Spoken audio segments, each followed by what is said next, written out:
사랑과 은혜가 풍성하신 하나님 아버지, 한 주간도 주님의 보호하심과 인도하심 속에 살게 하시고 오늘도 변함없는 사랑으로 우리를 이 자리에 부르신 주님께 경배와 찬양을 올려드립니다. 이 시간 우리의 마음과 생각이 흐트러지지 않게 하시고 오직 주님만 바라보며 드리는 거룩한 예배가 되게 하시옵소서. 우리가 드리는 찬양과 기도, 말씀의 은혜 가운데 성령께서 친히 함께 하시고 우리의 심령을 새롭게 하여 주시옵소서. 긍휼의 하나님, 지난 한 주간 우리의 삶을 뒤돌아볼 때 주님의 자녀로서 그리스도의 모습을 나타내지 못하고 세상의 헛된 일 가운데 분주하고 분별 없는 삶을 살았음을 고백합니다. 주님의 자녀로서 합당치 못한 말과 행동으로 허물과 죄를 지었음을 회개합니다. 이 시간 십자가의 은혜로 하나님의 형상대로 지음받은 우리들의 모습이 회복되는 역사가 일어나게 하시옵소서. 은혜의 하나님, 지난 40년 동안 우리 베다니 교회를 눈동자처럼 지켜주시고 사랑과 은혜로 이끌어주신 주님께 모든 감사와 영광을 올려드립니다. 이제 새로운 40년을 바라보며 간절히 기도합니다. 주님, 우리 베다니 교회 성도님들의 믿음을 더욱더 뜨겁게 하시고 주님 앞에 더욱 충성하며 살아가게 하시옵소서. 그리고 우리 교회가 주님의 뜻을 이루어가는 믿음의 공동체로 든든히 서가게 하시옵소서. 세상 가운데 빛과 소금의 역할을 바르게 감당하게 하시고 사랑과 섬김으로 이웃을 돌보는 공동체가 되게 하여 주시옵소서. 사랑의 하나님, 어제 아침에 떠난 파나마 단기 선교팀을 기억하시고 모든 사역 가운데 함께 하셔서 은혜 안에서 각자 맡은 사역 잘 감당할 수 있도록 인도하여 주시옵소서. 특별히 이번에 참여하는 우리 BYG 학생들이 이번 단기 선교를 통하여 주님이 살아계심을 경험하게 하시고 그들의 믿음이 더욱 깊어지게 하시옵소서. 말씀과 기도로 주님과의 관계가 더욱 친밀해지고 평생 잊지 못할 영적인 성장의 시간을 보내게 하여 주시옵소서. 복의 근원이 되시는 하나님 아버지, 환난과 고통 속에서 힘들어하시는 우리 베다니교회 성도님들을 위하여 기도합니다. 질병과 여러 가지 어려움으로 힘들어하시는 성도님들을 위로하여 주시고 환난 가운데서도 꼭 붙들어 주시는 주님만을 의지하며 낙심치 않게 하시옵소서. 오직 하나님을 바라보며 믿음의 기도에 응답하시는 하나님의 놀라운 역사를 경험하게 하시옵소서. 오늘 말씀을 전하시는 담임 목사님께 성령의 권능을 부어주시고 선포되는 생명의 말씀을 통하여 우리의 심령이 깨어나고 위로받으며 새 힘을 얻는 귀한 시간이 되게 하여 주시옵소서. 정성으로 준비한 찬양대의 찬양을 기뻐 받아주시고 주님 홀로 영광 받으시옵소서. 이 모든 말씀 우리를 구원하신 예수 그리스도의 이름으로 간절히 기도드립니다. 우리에게 주시는 하나님의 말씀은 신약성경 히브리서 12장 1절에서 2절까지의 말씀입니다. 히브리서 12장 1절에서 2절까지의 말씀입니다.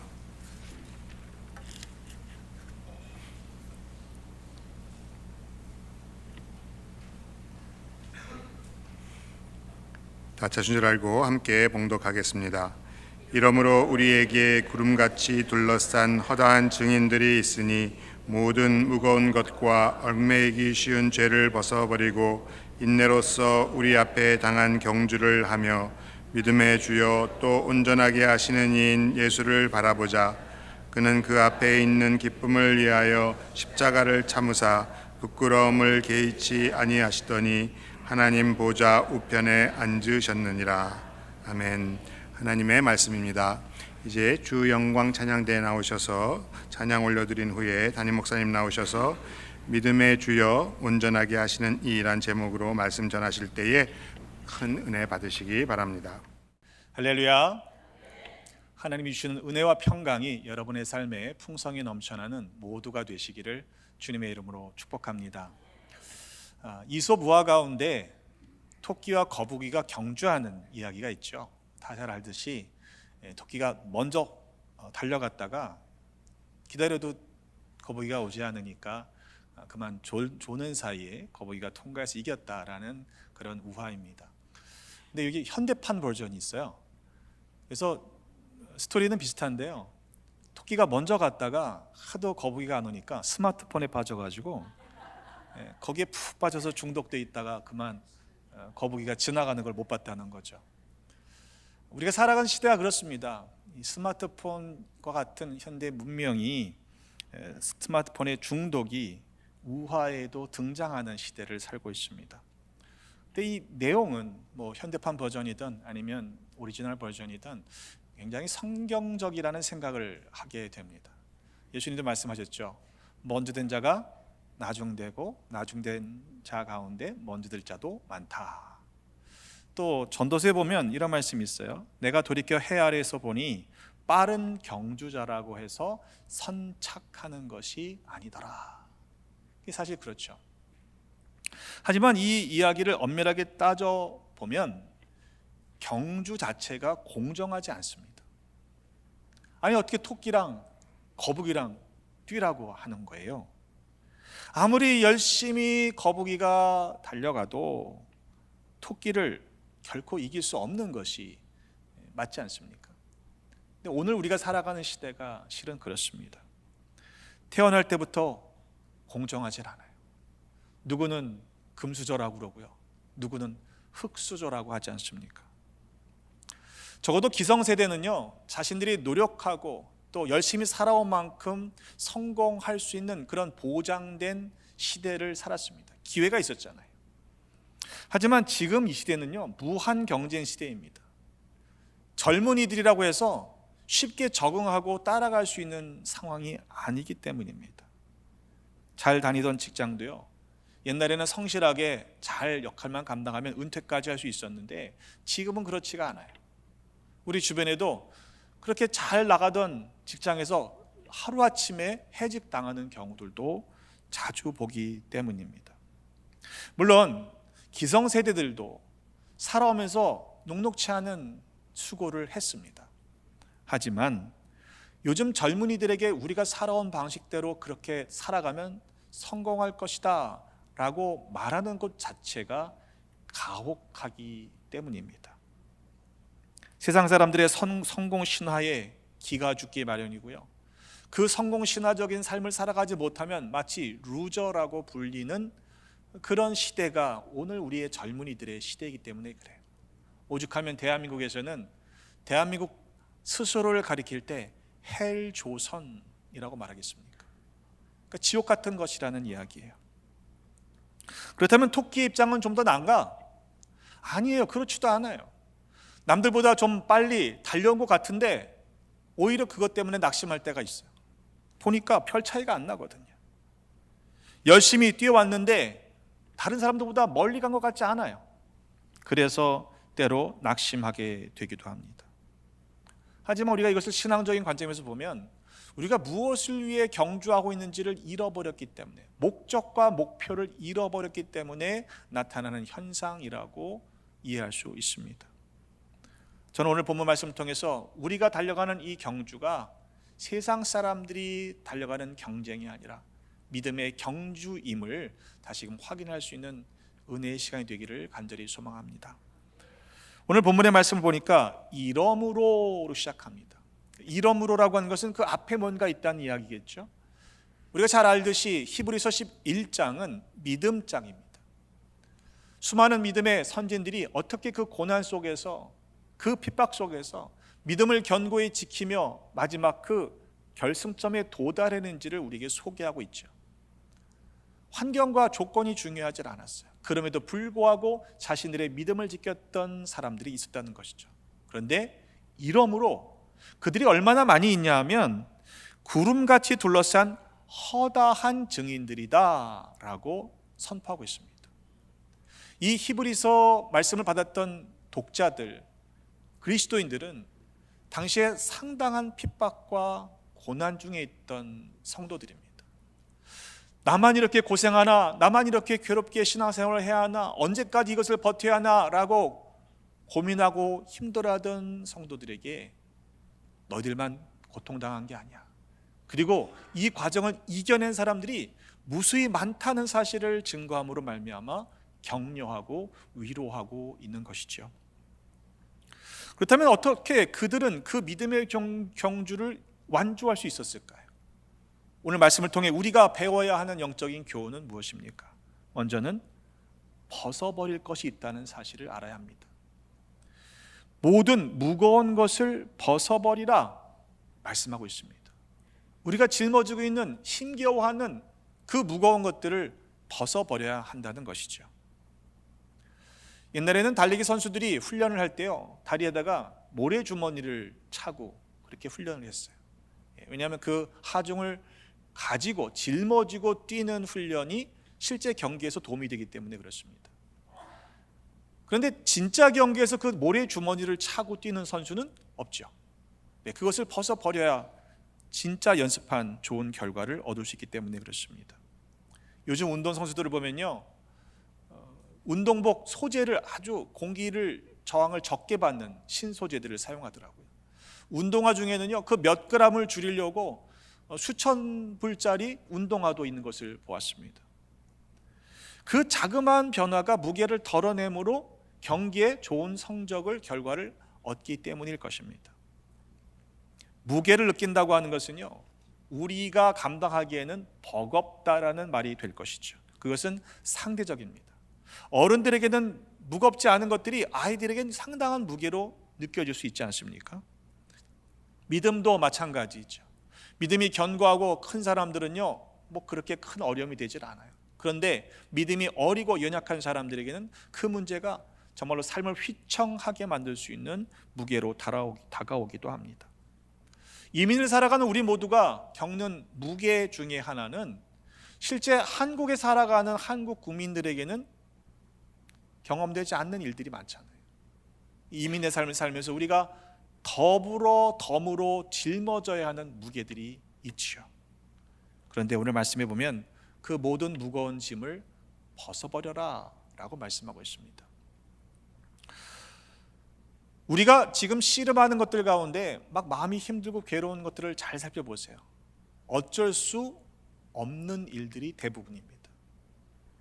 우리가 어쩔 수 있는 것은요, 무게감을 느끼질 않아요. 문제가 될 수 없어요. 그런데 어쩔 수 없는 일들을 가지고 우리가 뭔가 어떻게 해보겠다고 아둥바둥 살 때가 있잖아요.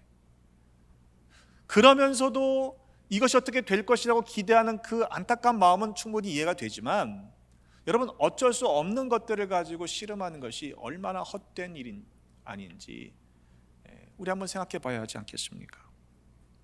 주님께서는 그래서 말씀하십니다. 마태복음 11장 28절에 보면 수고하고 무거운 짐진 자들아 다 내게로 오라, 내가 너희를 쉬게 하리라 말씀하십니다.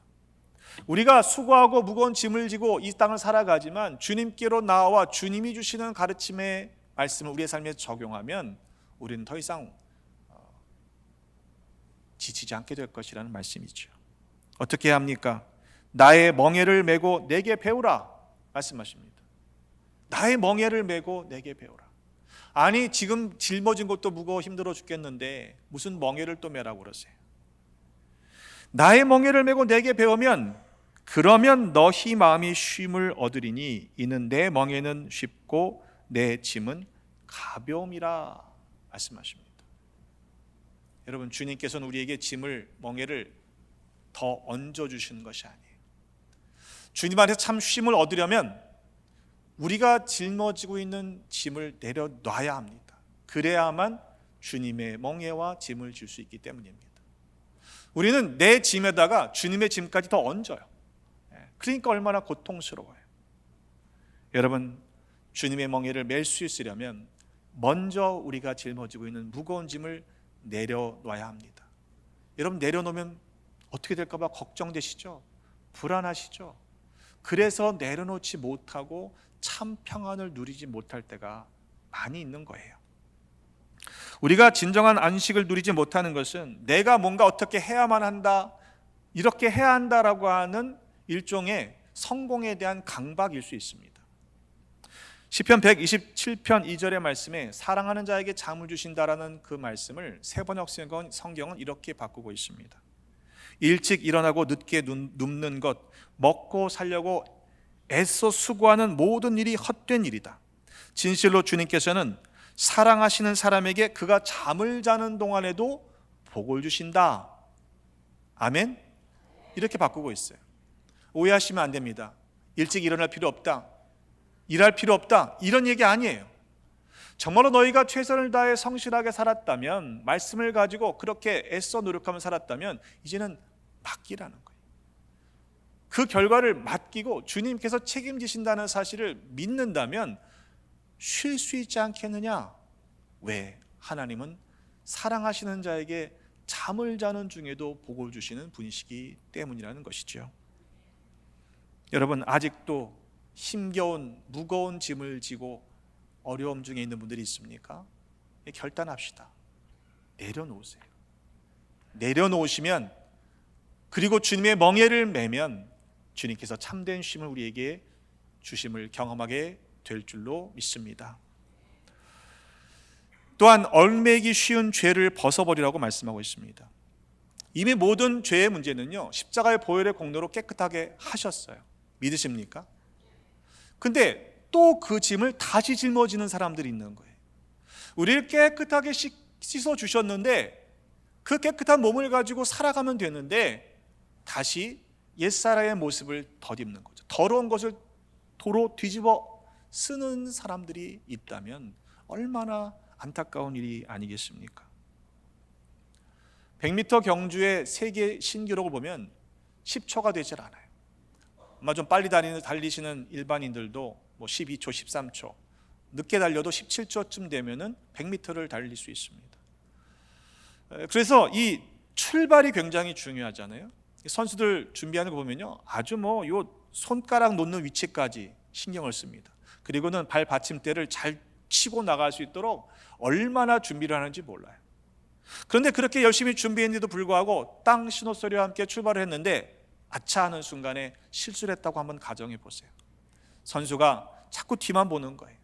아이, 내가 왜 그때 실수를 했지? 라고 자꾸 뒤에만 묶여 있다면 앞으로 달려나갈 수가 없을 것입니다. 꼭 그런 것만이 아니고 선수가 스스로 평상시에 자기 관리를 잘하지 못해서 자격을 박탈당하는 경우도 있습니다. 나름대로는 몸을 좀 단단하게 만들겠다고 약물을 투여받거나 금지된 약을 먹게 되면 그건 자격을 상실하게 되는 것입니다. 운동선수가 유혹받는 것이 그런 약물만 해당되겠습니까? 체중을 조절하기 위해서 음식을 절제해야 될 때도 있고요, 잠도 충분하게 잠을 잘 수가 없습니다. 그만두고 싶은 충동을 꾹꾹 눌러야만 하는 그런 수많은 시간들을 지나야만 비로소 경기에 임할 수가 있는 것이죠. 타이거 우즈라는 골프 선수를 모르시는 분들은 많지 않을 겁니다. 근데 그가 전성기에 그 최고의 세계적인 골프 선수가 매일 적어도 600개에서 1000타를 매일 쳤다는 거예요. 그 이유가 무엇일까? 여러분, 그 정도 되면요, 안 해도 되잖아요. 골프를 칠 줄 몰라서가 아니잖아요. 그 감각을 잃어버리지 않게 해서 최고의 선수들도 끊임없이 쉼없이 자기의 달려갈 길을 달려가는 거예요. 다른 사람과의 경쟁이 아니라 자기 자신과의 싸움인 것이죠.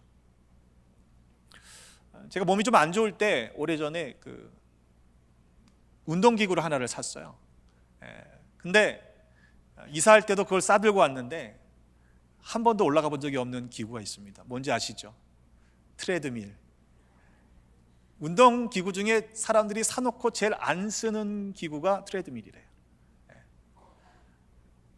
제가 작년에 평생 처음으로 그 피트니스 센터를 등록을 했는데 안 가는 이유가 훨씬 더 많습니다. 핑계가 많아요. 여러분, 자꾸 거기에 익숙해지면 안 하게 되는 거예요.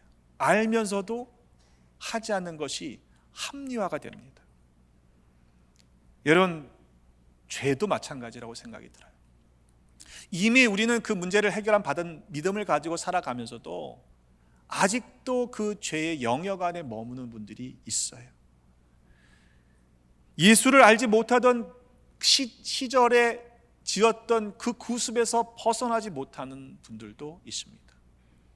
여러분, 오늘 결단하시기를 주님의 이름으로 부탁을 드립니다. 이건 우리의 믿음의 문제이고 결과적으로는 구원에 영향을 주게 됩니다. 끊지 못하는 것, 우리를 얽어매고 있는 것들로부터 참 자유를 누리시기를 주님의 이름으로 축복합니다. 이건 이미 끝난 문제예요. 예수 그리스도의 십자가의 보혈의 공로로 그 죄의 사슬은 끊어졌기 때문입니다. 근데 그 사실을 믿고 자유를 누려야 하는데 여전히 갇혀 있는 거죠. 우리가 그것을 주장하는 것이 아니라 그것들이 우리를 주장하는 죄의 종로로 타고 있는 사람들이 아직도 있다면 여러분, 이건 정말로 회개하고 하나님께로 돌아와야 할 심각한 영적인 문제입니다. 지난 주말에 3040 수련회를 갔었는데요. 젊은 가정들이 아이들과 함께 좋은 시간을 보내고 왔습니다. 근데 제가 아이들과 식탁을 같이 나눌 수 있는 기회가 되었는데 아이들이 뒤에서 쪼잘쪼잘 대는 거예요. 그게 제 귀에 들리는 거죠. 아마 초등학교 1학년 유치부 그 정도 되는 아이들인 것 같아요. 제가 누군지는 보지 않았습니다. 근데 뭐라 그러냐면 야, 저거 비어야 그러는 거야. 그래서요, 비어 아세요? 비어. 설마 목사가 밥 먹는 식탁에 비어가 있었겠어요. 근데 꼭 조그마한 아이가 비어가 뭐야? 묻는 거예요. 아, 비어는 술이야. 아이들끼리 얘기하더라고요. 누구 아이인지는 제가 쳐다보지 않았습니다. 근데 아이들은 궁금해하지 않을까요? 왜 어른들은 마시는 걸 봤으니까 그런 얘기를 하겠죠, 그죠? 어른들은 마시면서 왜 우리들은 못 마시게 할까? 몸에 나쁘니까 너희들은 못 마셔. 왜 그런 것을 어른들은 마실까? 아마 궁금해 할 것 같아요. 물론 술을 마신다고 지옥 가지 않습니다. 그러나 술 때문에 지옥 갈 수 있습니다. 여러분, 우리가 믿음이 연약한 자를 시험 들게 하면 그건 연자맷돌을 메고 바다에 빠지는 게 낫다고 말씀하시잖아요. 사도 바울은요, 그런즉 너희의 자유가 믿음이 약한 자들에게 걸려 넘어지게 하지 않도록 조심하라고 그랬어요. 그래서 오죽하면 만약 고기 먹는 것이 당시의 문화 가운데 시험 드는 일을 만드는 일이 된다면 나는 영원히 고기를 먹지 않겠다라고 말하지 않았습니까? 종종 그게 사실인지는 믿고 싶지 않지만 교회 모임 가운데에도 1차 모임이 은혜 가운데 잘 끝나고 2차를 하시는 분들이 있다는 얘기를 듣습니다. 여러분, 그러시면 안 돼요. 자신은 자유로운지 모르지만 남에게 덕이 되지 않고 시험에 들게 하는 일이라면 이건 죄가 되기 때문에 그렇습니다. 죄의 문제는 그렇다 치고요, 죄의 문제가 해결됐다는 사실을 믿었음에도 불구하고 아직도 죄책감에 사로잡혀 있는 사람들도 있습니다. 전도하다 보면 이런 분들이 계세요. 아니, 나는 교회 못 가요. 왜요? 나는 지은 죄가 너무너무 많아서 나 같은 사람은 교회 가면 안 돼요. 적어도 그분들은 양심 있는 분들이에요. 그렇죠? 그러나 여러분, 그렇게 죄가 많기 때문에 우리가 주님께로 나와야 하는 것 아닙니까? 우리 가운데 그 내용에 해당되지 않는 사람이 누가 있나요? 나는 죄인이 아니었다. 아니요, 우리 모두는 죄인이었어요. 그런데 예수님의 십자가의 보혈의 공로로 그 모든 죄를 깨끗하게 씻김 받지 않았습니까? 그렇다면 모든 죄를 용서해 주시는 예수 그리스도의 보혈의 공로를 믿는다면 더 이상 죄책감을 가질 필요가 없다고 저는 생각합니다. 우리 모두는 용서받은 죄인입니다. 더 이상 죄의 종로로 타지 않습니다. 죄책감에 사로잡혀 계시지 말고 참 자유를 누리시는 모두가 되시기를 주님의 이름으로 축복합니다. 우리말에 뛰어봤자 벼룩이라는 말이 있어요. 제가 그걸 몸으로 경험했던 적이 있습니다. 아이들이 어렸을 때인데 갑자기 목사관을 이사해야 되는 상황이 생겼어요. 근데 그 전 주인이 정리를 제대로 못하고 갔는지 벼룩이 있는 거예요. 개벼룩이 있었어요. 근데 물린 자국을 보니까 딱 그 높이까지만 물리더라고요. 더 높이는 못 물어요, 얘네들이. 근데 곤충학자들이 벼룩을 관찰했는데 이게 자기 몸보다 100배 정도를 뛴답니다. 엄청난 거죠. 실험을 했는데 컵을 이렇게 덮어놓으면 자신의 몸보다 100배까지 뛸 수 있는 이 벼룩이요, 계속 뛰다가 막히잖아요, 컵에. 그러니까 더 이상 그 이상을 뛰지 않는 거예요. 컵을 벗겨놔도 얘네들이 원래 높이대로 뛰지 않습니다. 자기 높이밖에는 안 뛰는 거예요. 전자 펜스를 쓰시는 가정들이 있을지도 모르겠어요. 울타리를 만들 때 전기 펜스를 만들어 놓고 목에다가 줄을 걸어 놓고 동물들이 애완견이나 애완묘가 그 펜스를 벗어나지 않도록, 그러니까 그 지역을 벗어나면 전기적인 자극을 줘서 고통을 줘서 벗어나지 못하게 만드는 장치죠. 근데 거기에 익숙해진 길들여진 동물들은요 다 벗어나질 않아요. 전기가 고장이 나서 이 펜스가 작동하지 않아도요 넘어가지 않습니다. 왜? 거기에 길들여졌기 때문에 그렇죠.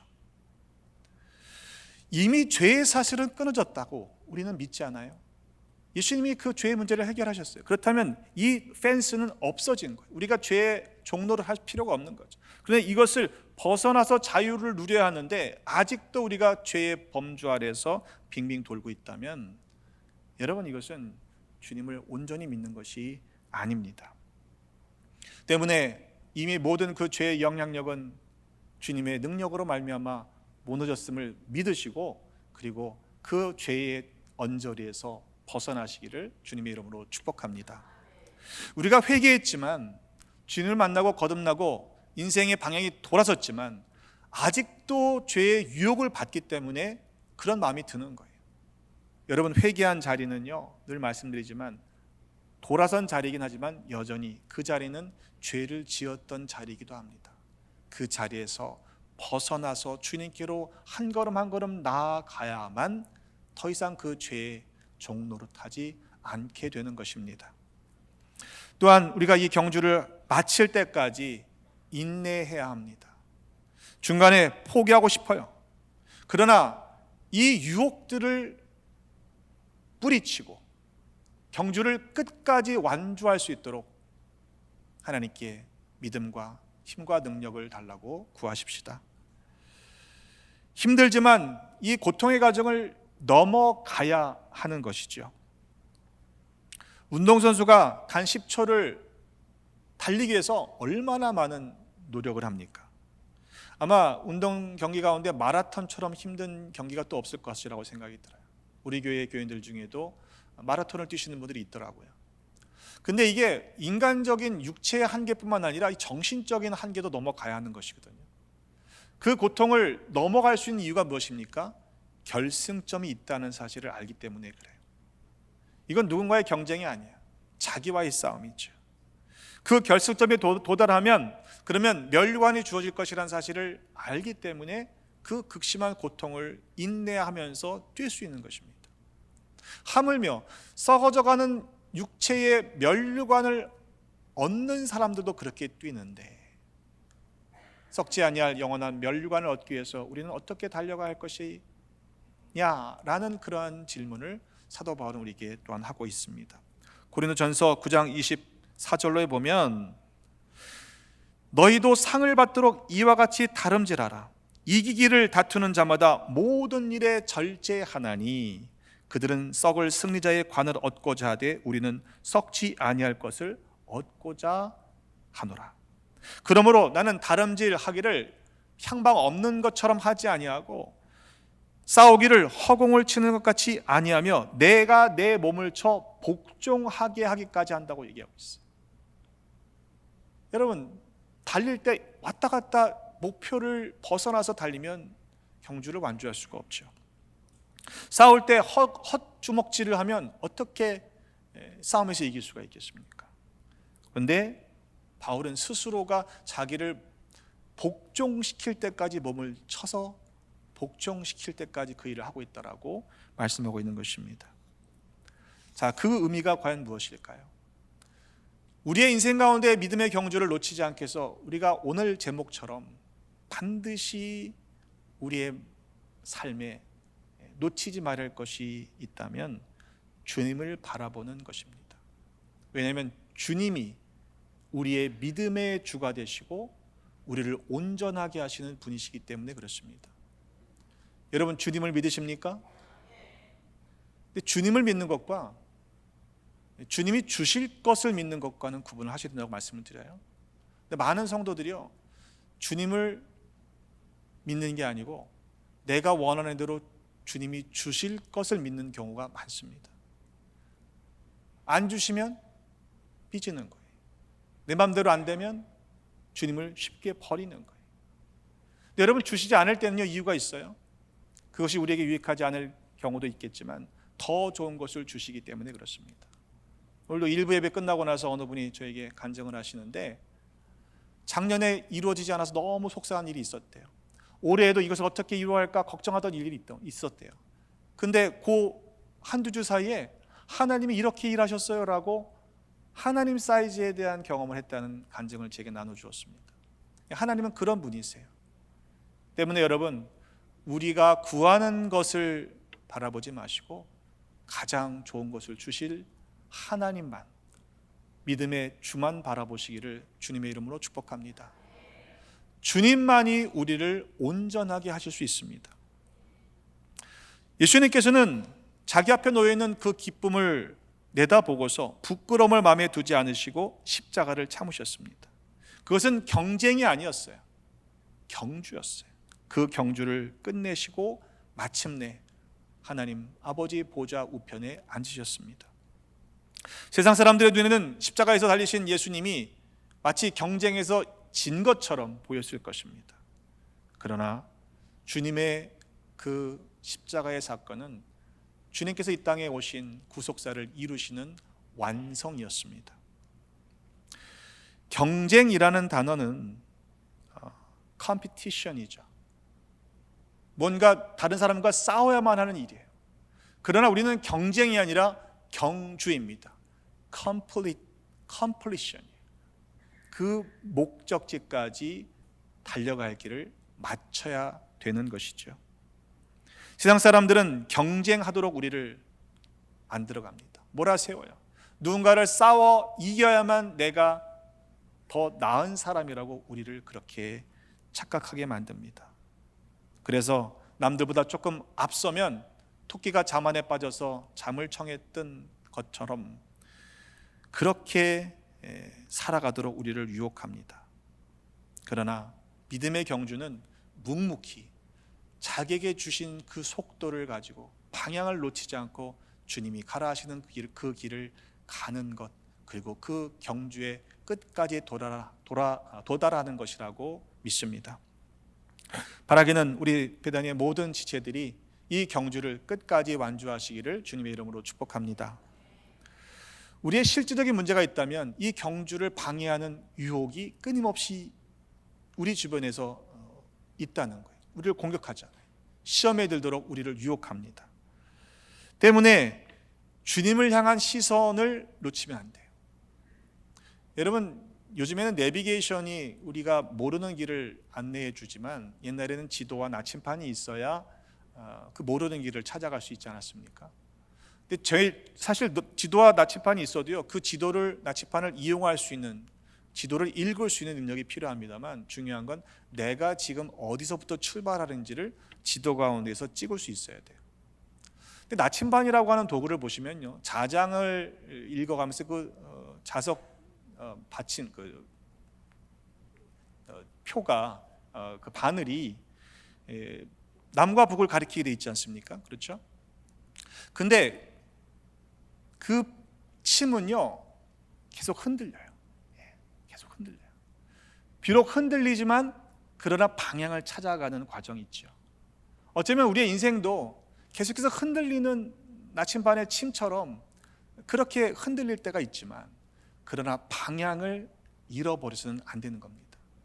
근데 유혹은요, 사단은 얼마나 그런 유혹의 전문가인지 다른 자장이 있는 물체들을 갖다 대면 어떻게 돼요? 이 방향이 틀어지게 되죠. 우리를 속이는 거예요. 우리를 끌어들이는 것입니다. 때문에 여러분, 우리 영적인 여정에서는 이 나침판과 지도를 보는 것처럼 말씀과 우리의 영적인 삶을 끊임없이 정돈하지 않고 정렬하지 않고서는 이 경주를 완주할 수가 없습니다. 때문에 어떠한 유혹에도 넘어가지 않도록 끊임없이 쉬지 않고 날마다 내 믿음의 자리를 점검할 수 있는 모두가 되셔야 합니다. 솔로몬은 우리가 잘 아시는 것처럼 지혜와 부귀와 영광을 가졌던 인물이죠. 하나님께서는 그에게요, 내가 네게 지혜만 주는 것이 아니라 네가 구하지 않은 부귀와 영광도 주겠다 말씀하셨어요. 하지만 안타깝게도 그의 말년은, 노년은 참 그 믿음의 길에서 떠났던 것을 알게 되죠. 이유가 무엇이었습니까? 왕은 후궁이 700명이요 첩이 300이라고 그랬어요. 그의 여인들이 왕의 마음을 돌아서게 하였더라. 솔로몬의 나이가 많을 때 그의 여인들이 그의 마음을 돌려 다른 신들을 따르게 하였으므로 하나님 여호와 앞에 온전하지 못했다 말씀합니다. 온전했던 그도 마지막 노년에 마음을 빼앗기고 그리고 그 방향을 놓치니까 하나님 보시기에 온전하지 못한 인생으로 마감을 했다는 것을 우리는 경계해야 합니다. 이런 말이 있었습니다. 누가 하셨는지는 모르겠는데 동의가 되더라고요. 믿음은 내가 예수님을 붙잡는 시간이고 고난은 주님이 나를 붙잡으시는 시간이다. 동의가 되세요?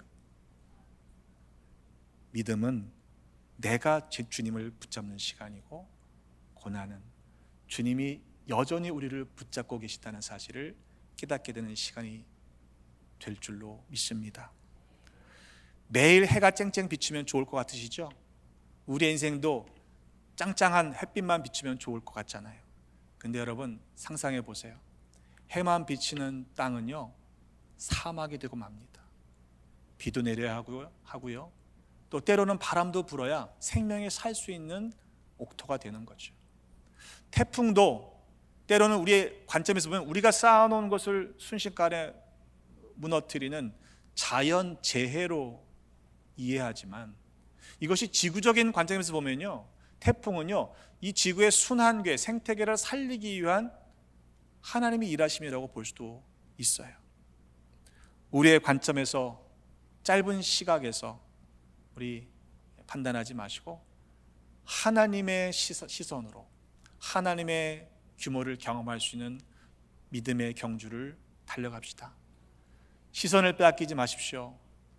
우리를 힘들게 하고 유혹하는 많은 어려운 일들 때문에 중간에 포기하지 마십시다. 이 믿음의 경주를 완주하면 우리 모두에게 생명의 면류관이 있습니다. 바라기는 우리 베다니의 모든 지체들이 결승점에서 함께 만나 기뻐하며 또 하나님 앞에 영광 올려드리는 지체들이 되시기를 주님의 이름으로 축복합니다. 기도하겠습니다. 아버지 하나님 은혜를 감사합니다. 우리로 구원받게 하시고 믿음의 경주를 달려가게 하시니 그 은혜에 감사합니다. 그러나 때로 견디기 힘든 고난을 당할 때 주저앉고 싶을 때가 있었습니다. 때로 주님을 향한 시선을 놓쳐 좌로나 우로나 치우쳤던 연약한 믿음이었음을 자백하고 회개하오니 용서하여 주옵소서. 인내할 수 있는 힘을 주시고 주님만 바라볼 수 있는 믿음을 더하여 주옵소서. 그래서 마침내 생명의 면류관을 얻기까지 우리 모두가 믿음의 경주를 완주할 수 있도록 은혜를 허락하여 주옵소서. 믿음의 주여 온전하게 하시는 구주 예수 그리스도의 이름으로 축복하며 기도하옵나이다. 아멘.